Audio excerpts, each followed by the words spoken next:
নমস্কার। শ্রী শ্রী রামকৃষ্ণ কথামৃত, শ্রীযুক্ত বিজয় কৃষ্ণ গোস্বামী অন্যান্য ভক্তের প্রতি উপদেশ। ঠাকুর বলছেন, ভক্তির পথ ধরে গেলে ব্রহ্মজ্ঞান হয়। ভগবান সর্বশক্তিমান, মনে করলে ব্রহ্মজ্ঞানও দিতে পারেন।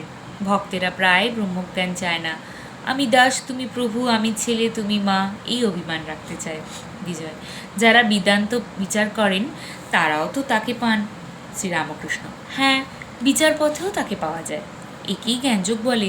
বিচারপথ বড় কঠিন। তোমায় তো সপ্তভূমির কথা বলেছি। সপ্তভূমিতে মন পৌঁছালে সমাধি হয়। ব্রহ্মসত্য জগৎ মিথ্যা, এই বোধ ঠিক হলে মনের লয় হয়, সমাধি হয়। কিন্তু কলিতে জীব অন্নগত প্রাণ। ব্রহ্মসত্য জগৎ মিথ্যা কেমন করে বোধ হবে? সে বোধ দেহবুদ্ধি না গেলে হয় না।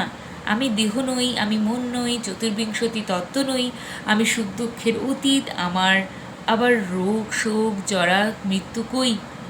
এসব বোধ কলিতে হওয়া কঠিন। যতই বিচার করো, কোনখান থেকে দেহাত্মবুদ্ধি এসে দেখা দেয়? অসত্য কাজ এই কেটে দাও, মনে করলে মূল শুদ্ধ উঠে গেল। কিন্তু তারপর দিন সকালে দেখো গাছের একটি ফিকড়ে দেখা দিয়েছে। দেহাভিমান যায় না। তাই ভক্তিযোগ কলির পক্ষে ভালো, সহজ। আর চিনি হতে চাই না, চিনি খেতে ভালোবাসি। আমরা এমন কখনো ইচ্ছা হয় না যে বলি আমি ব্রহ্ম। আমি বলি তুমি ভগবান, আমি তোমার দাস।